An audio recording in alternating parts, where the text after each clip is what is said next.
राधे राधे दोस्तों। SRS exam cracker में एक बार फिर से आपका स्वागत है। हमने MP पटवारी के 3 सेट पेपर को सॉल्व कर लिया है।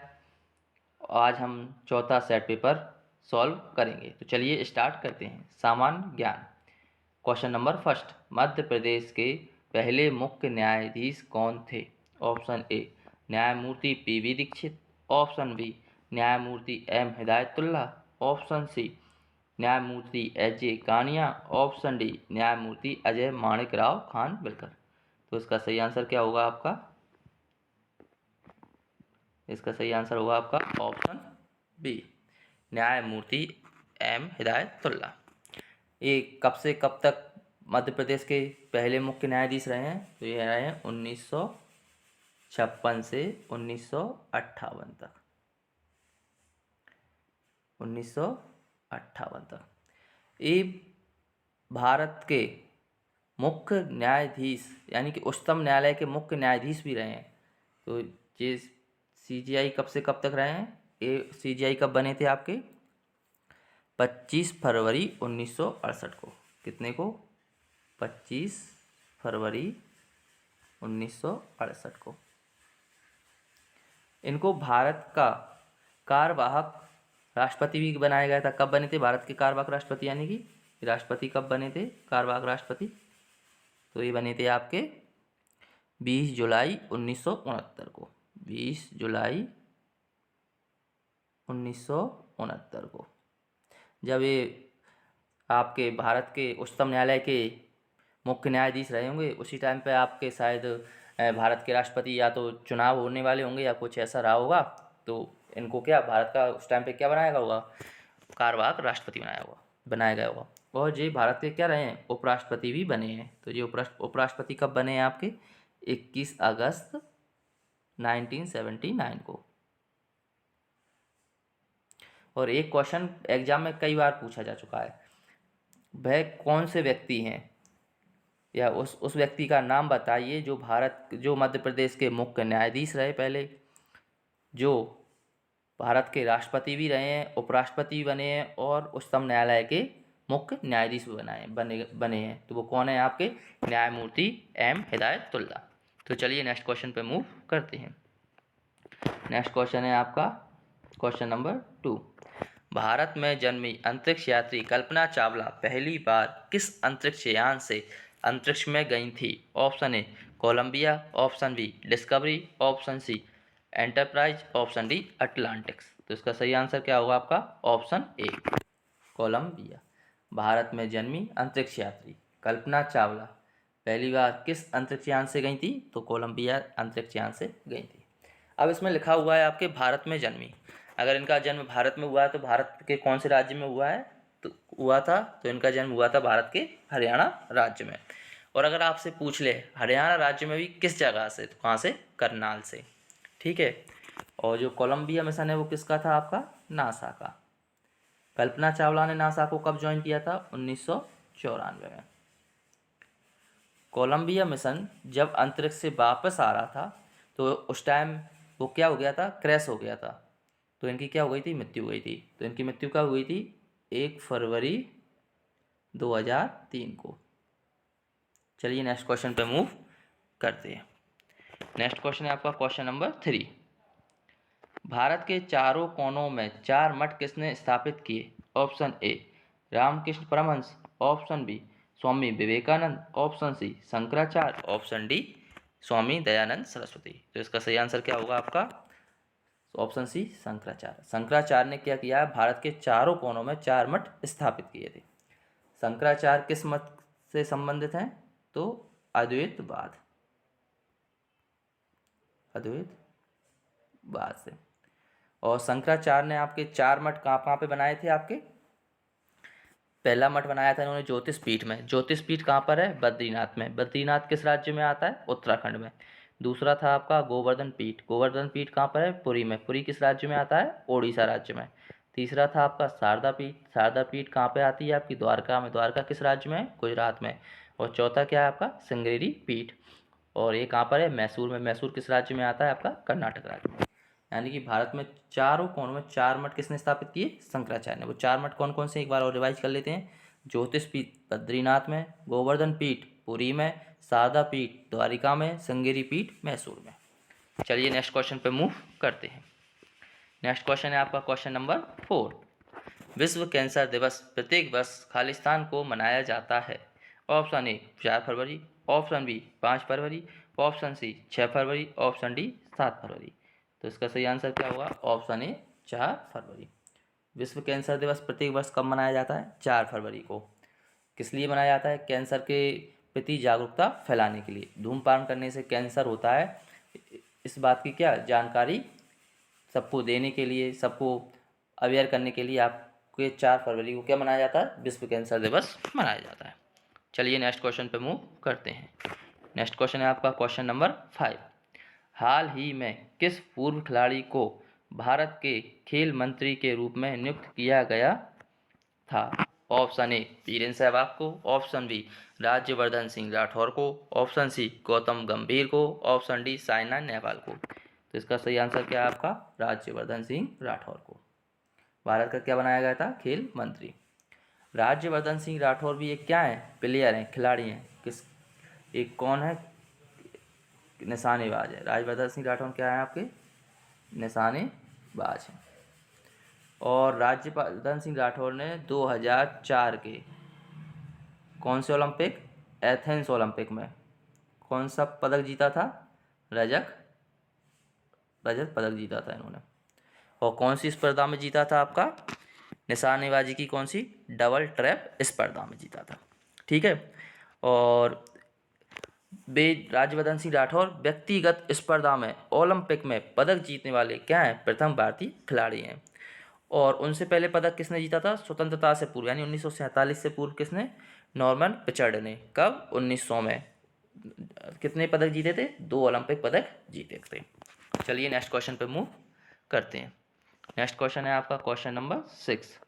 निम्नलिखित में से कौन सा राज्य 2019 में भारत के राष्ट्रीय खेलों की मेजबानी करेगा?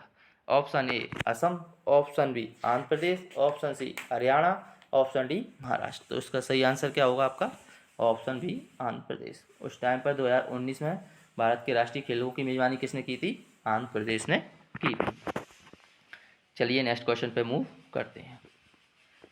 नेक्स्ट क्वेश्चन है आपके क्वेश्चन नंबर 7। 500 रुपये के नए नोट पर हिंदी एवं अंग्रेजी के अलावा कितनी भाषाएं प्रयोग हुई हैं? Option A 14, option B 22, option C 23, option D 15। तो इसका सही आंसर क्या है आपका? Option D 15। 500 के नए नोट पर किस किस को छोड़ के हिंदी एवं अंग्रेजी के अलावा पूछा है उन्होंने, कितनी भाषाएं प्रयोग हुई हैं? 15। और 500 के नए नोट पर टोटल कितनी भाषाओं का प्रयोग किया गया है? और 17 भाषाओं का प्रयोग किया गया है। और अब भाषाओं की बात चल ही रही है, तो संविधान जब बना था उस टाइम मूल संविधान में कितनी भाषाएं थी आपकी? 14। प्रेजेंट में कितनी भाषाएं हैं? प्रेजेंट के जो संविधान है आज वर्तमान में संविधान में कितनी भाषाएं का उल्लेख किया गया है? 22 भाषाओं का उल्लेख किया गया है। और वो 17 भाषाएं कौन कौन सी हैं जिनका प्रयोग 500 के नोट पर किया गया है? वो 17 भाषाएं आपकी असमिया, बांग्ला, गुजराती, कन्नड़, कश्मीरी, कोंकणी, मलयालम, मराठी, नेपाली, उड़िया, पंजाबी, संस्कृत, तमिल, तेलुगु, उर्दू और आपकी हिंदी, अंग्रेजी, ये आपकी कितनी भाषाएं हो गई? टोटल 17 भाषाएं हो गई। चलिए नेक्स्ट क्वेश्चन पे मूव करते हैं। नेक्स्ट क्वेश्चन है आपका क्वेश्चन नंबर 8। निम्नलिखित में से भारत का सबसे पूर्वी राज्य कौन सा है? Option A Assam, option B Nagaland, option C Arunachal Pradesh, option D Mizoram. तो इसका सही आंसर क्या होगा आपका? ऑप्शन सी। भारत का सबसे पूर्वी राज्य कौन सा है? अरुणाचल प्रदेश। और पश्चिमी राज्य कौन सा है आपका? गुजरात। चलिए नेक्स्ट क्वेश्चन पे मूव करते हैं। नेक्स्ट क्वेश्चन है आपका, भारत में राष्ट्रीय खेल संग्रहालय कहाँ स्थापित किया जाएगा? ऑप्शन ए पटियाला में, ऑप्शन बी बेंगलुरु में, ऑप्शन सी हैदराबाद में, ऑप्शन डी नई दिल्ली में। तो इसका सही आंसर क्या होगा आपका? ऑप्शन डी नई दिल्ली में। और कौन इसको स्थापित करेगा? किसने की कहा होगा ये स्थापित करने के लिए? तो खेल मंत्रालय ने। खेल मंत्रालय ने क्या की होगी? इसकी घोषणा की होगी। यानी कि नई दिल्ली में भी कहाँ पे, जवाहरलाल नेहरू स्टेडियम में एक राष्ट्रीय खेल संग्रहालय की क्या की जाएगी, स्थापना की जाएगी। और कहाँ पर की जाएगी, जवाहरलाल नेहरू स्टेडियम के अंदर। और इसमें से एक क्वेश्चन और आपका बनता है, वो क्वेश्चन है आपका, राष्ट्रीय खेल अकादमी कहाँ पर है। तो राष्ट्रीय खेल अकादमी कहाँ पर है आपकी, पटियाला में। चलिए नेक्स्ट क्वेश्चन पे मूव करते हैं। नेक्स्ट क्वेश्चन है क्वेश्चन नंबर 10। जय संहिता को किस रूप में बेहतर जाना जाता है। Option A Mahabharata, option B Ramayana, option C Samaveda, option D Rigveda. तो इसका सही आंसर क्या होगा आपका, ऑप्शन ए महाभारत। जय संहिता को किस नाम से भी जाना जाता है, महाभारत के नाम से जाना जाता है। भारत का सबसे बड़ा महाकाव्य कौन सा है आपका, महाभारत है।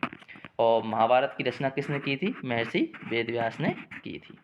तो चलिए नेक्स्ट क्वेश्चन पे मूव करते हैं। नेक्स्ट क्वेश्चन है आपका क्वेश्चन नंबर 11। रानी दुर्गावती खालिस्तान से संबंधित हैं। Option A Rewa, option B Gwalior, option C Panna, option D Jabalpur. तो इसका सही आंसर क्या होगा आपका, ऑप्शन डी जबलपुर। तो रानी दुर्गावती का संबंध कहाँ से है, जबलपुर से है। और ये कहाँ की शासका थी आपकी, गोंडवाना की शासका थी। और रानी दुर्गावती की समाधि कहाँ पर है, जबलपुर के बरेरा गाँव में। जबलपुर कौन से गाँव में, बरेरा गाँव में। और थोड़ा इनके बारे में भी जान लेते हैं। रानी दुर्गावती के जो पति थे उनका नाम क्या था, दलपत शाह। उनकी क्या हो गई, असमय मृत्यु हो गई। तो उनकी असमय मृत्यु हो गई तो उनका एक पुत्र था वीर नारायण, उनको क्या सिंहासन पर बिठाया गया। उसके बाद इनका पुत्र क्या था, छोटा था, तो रानी दुर्गावती जो है ना उसकी क्या बन गई, संरक्षक बन गई। और एक जो मेन क्वेश्चन पूछा जाता है कि रानी दुर्गावती से किस मुगल सेनापति ने युद्ध लड़ा था। तो किसने लड़ा था आपसे, मुगल सेनापति का नाम क्या था आपका, आसफ खां। आसफ खां और रानी दुर्गावती के बीच में क्या हुआ था, युद्ध हुआ था। चलिए नेक्स्ट क्वेश्चन पे मूव करते हैं। नेक्स्ट क्वेश्चन है आपका क्वेश्चन नंबर 12। मध्य प्रदेश में प्रतिभूति कागज कारखाना कहाँ स्थित है। ऑप्शन ए होशंगाबाद में, ऑप्शन बी देवास में, ऑप्शन सी ग्वालियर में, ऑप्शन डी धार में। तो इसका सही आंसर क्या होगा आपका, ऑप्शन ए होशंगाबाद में। यानी कि मध्य प्रदेश में प्रतिभूति कागज कारखाना कहाँ पे है आपका, होशंगाबाद में। इसकी स्थापना कब हुई थी आपकी, 1968 में हुई थी। और क्या करता है ये प्रतिभूति कागज कारखाना, यह आपके लिए नोटों के कागज और नॉन जुडिशियल स्टाम्प का उत्पादन करता है। और अगर आपसे पूछे मध्य प्रदेश का सरकारी कागज कारखाना कहाँ पर है, सरकारी कागज कारखाना, तो वो कहाँ पे है आपका, नेपा नगर में। चलिए नेक्स्ट क्वेश्चन पे मूव करते हैं। नेक्स्ट क्वेश्चन है आपका क्वेश्चन नंबर 13। सिंगरौली का जिला मुख्यालय खालिस्तान में स्थित है। ऑप्शन ए बैडन में, ऑप्शन बी सिंगरौली नगर में, ऑप्शन सी सराय में, ऑप्शन डी चित्ररंगी में। तो इसका सही आंसर क्या होगा, ऑप्शन ए। सिंगरौली का जिला मुख्यालय कहाँ पर स्थित है, बैडन में स्थित है। और सिंगरौली में जो बैडन है उसको किस नाम से भी जाना जाता है, आपके ऊर्जा राजधानी के नाम से भी जाना जाता है। और आपका सिंगरौली जिला कब अस्तित्व में आया था, तो ये आया था आपका 24 मई 2008 को। ठीक है, अस्तित्व में आया था। तो चलिए नेक्स्ट क्वेश्चन पे मूव करते हैं। नेक्स्ट क्वेश्चन है आपका क्वेश्चन नंबर 14। सतना में गोला मठ कहाँ स्थित है। ऑप्शन ए मैहर में, ऑप्शन बी नागौर में, ऑप्शन सी पारन में, ऑप्शन डी रघुराज नगर में। तो इसका सही आंसर क्या होगा, ऑप्शन ए मैहर। सतना में जो गोला मठ है वो कहाँ पर स्थित है, आपके मैहर में स्थित है। और ये किस वंश से संबंधित है, तो ये आपके कलचुरी वंश से संबंधित है। किससे, कलचुरी वंश से संबंधित है। ठीक है। और अगर आपसे पूछे जो गोला मठ है वो मतलब किस धर्म से संबंधित है, तो वो है आपका शैव धर्म से संबंधित, यानी शिव भगवान के शिव से को समर्पित है। और अगर और डीप में आप पूछता है कि आपका ये किस शैली में इसको बनाया गया है, तो किस शैली में बनाया गया है इसको, गोला मठ को नागर शैली में बनाया गया है। तो चलिए नेक्स्ट क्वेश्चन पे मूव करते हैं। नेक्स्ट क्वेश्चन है आपका क्वेश्चन नंबर 15। मोरैना में 8वीं से 12वीं शताब्दियों के दौरान 22 मंदिरों का समूह कहाँ स्थित है। ऑप्शन ए नरेसर में, ऑप्शन बी जौराम में, ऑप्शन सी जबिया में, ऑप्शन डी नूराबाद में। तो इसका सही आंसर क्या होगा आपका, ऑप्शन ए नरेसर में। यानी कि मोरैना में 8वीं से 12वीं शताब्दी के दौरान जो 22 मंदिरों के समूह का निर्माण किया गया था वो कहाँ पर स्थित है? आपके नरेसर में स्थित है। मुरैना को और किस नाम से जाना जाता है? तो बागियों के गढ़ भी कहा जाता है मुरैना को। और मुरैना में किसका उत्पादन सर्वाधिक होता है? तो सरसों का उत्पादन मुरैना में सर्वाधिक होता है। और एक जो मेन बात है, जो 22 मंदिरों में से जो 9 मंदिर थे उनका निर्माण किस शैली में हुआ था? गोपाद्री शैली में। कौन सी शैली में? गोपाद्री शैली में इनका क्या हुआ था? निर्माण किया गया था। चलिए नेक्स्ट क्वेश्चन पे मूव करते हैं। नेक्स्ट क्वेश्चन है क्वेश्चन नंबर 16। होशंगाबाद में स्थित पर्वत श्रृंखलाओं के नाम बताएं। Option A Vindhya, option B Aravalli, option C Satpura, option D Mahakal. तो इसका सही आंसर क्या होगा आपका? Option C Satpura. यानी कि होशंगाबाद में जो पर्वत श्रृंखला है उसका नाम क्या है? सतपुड़ा पर्वत श्रृंखला है। और होशंगाबाद किस नदी के किनारे बसा है आपका? नर्मदा नदी के किनारे पे बसा हुआ है। ठीक है। और नर्मदा नदी और सतपुड़ा पर्वत श्रृंखला दोनों एक दूसरे के क्या हैं? समानांतर हैं। ठीक है। और मध्य प्रदेश की सबसे ऊंची चोटी कौन सी चोटी है? वो धूपगढ़ चोटी कहाँ पर स्थित है? तो यहीं सतपुड़ा पर्वत श्रृंखला पर स्थित है। चलिए नेक्स्ट क्वेश्चन पे मूव करते हैं।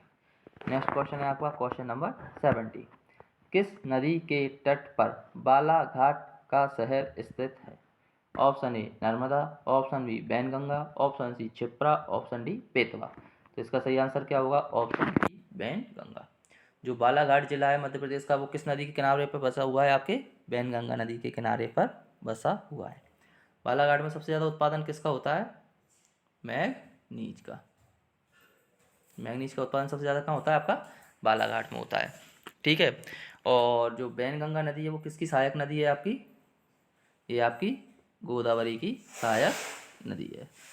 ठीक है। और बालाघाट आपके वैनगंगा नदी के किनारे पर स्थित है। एक क्वेश्चन और बनता है कि बालाघाट जिले की सीमा कौन कौन से राज्य से लगती है? तो एक तो लगती है आपकी महाराष्ट्र से और दूसरी लगती है आपकी छत्तीसगढ़ राज्य से। चलिए नेक्स्ट क्वेश्चन पे मूव करते हैं। नेक्स्ट क्वेश्चन है आपका क्वेश्चन नंबर 18। दक्षिण एशियाई स्पीकर्स शिखर सम्मेलन 2017 खालिस्तान में आयोजित किया गया था। Option A Nagpur, option B Jaipur, option C Indore, option D Raipur. तो इसका सही आंसर क्या होगा आपका? Option C Indore.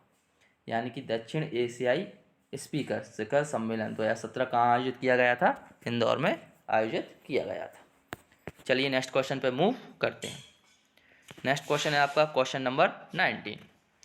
गांधी सागर अभयारण्य के पश्चिमी और पूर्वी भाग को अलग करने वाली नदी खालिस्तान है। Option A Chambal, option B Ken, option C Son, option D Yamuna. तो इसका सही आंसर क्या होगा आपका? Option A Chambal. यानी कि गांधी सागर अभयारण्य पश्चिमी और पूर्वी भाग को क्या करती है? अलग करने वाली नदी कौन सी है? आपकी चंबल नदी है। ठीक है। और आपका गांधी सागर अभयारण्य किस को मतलब कब बना था, कब इसको अधिसूचित किया गया था? तो 1974 में इसको क्या किया गया था? अधिसूचित किया गया था। और गांधी सागर अभयारण्य आपके कहाँ पर स्थित है? मंदसौर में स्थित है। चलिए नेक्स्ट क्वेश्चन पे मूव करते हैं। नेक्स्ट क्वेश्चन है आपका क्वेश्चन नंबर 20। लोक सेवा वितरण गारंटी पर कानून बनाने के लिए भारत में पहला राज्य खालिस्तान है। Option A Sikkim, option B MP, option C Orissa, option D Andhra Pradesh. तो इसका सही आंसर क्या होगा आपका? मध्य प्रदेश। यानी कि लोक सेवा वितरण गारंटी पर कानून बनाने वाला भारत में पहला राज्य कौन सा है? आपका मध्य प्रदेश है। और इस अधिनियम को मध्य प्रदेश में कब पारित किया गया था? 2010 में किया गया था। और लोक सेवा जो वितरण कानून है वो किससे संबंधित है?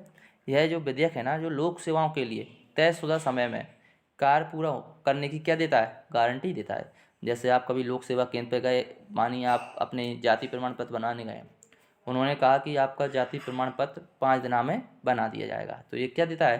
तयशुदा समय में क्या कार्य पूरा करने की गारंटी देता है।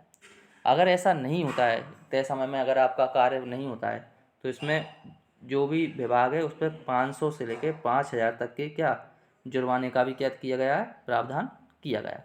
लेकिन आप तो जानते ही हैं कि आपके कोई भी सरकारी डिपार्टमेंट है उसमें जो नियत समय रहता है उस पर काम कभी पूरा होता ही नहीं है। हमारे कहने का मतलब ये है कि जो आपका लोक सेवा वितरण गारंटी जो कानून है, इसको क्या ठीक से इम्प्लीमेंट नहीं किया जा रहा है। तो आज के लिए इतना ही। अगर आपको हमारा पढ़ाना अच्छा लगता है तो इस चैनल को लाइक एंड सब्सक्राइब ज़रूर करें। आगे क्वेश्चन हम कल करेंगे। तो आप सभी को राधे राधे।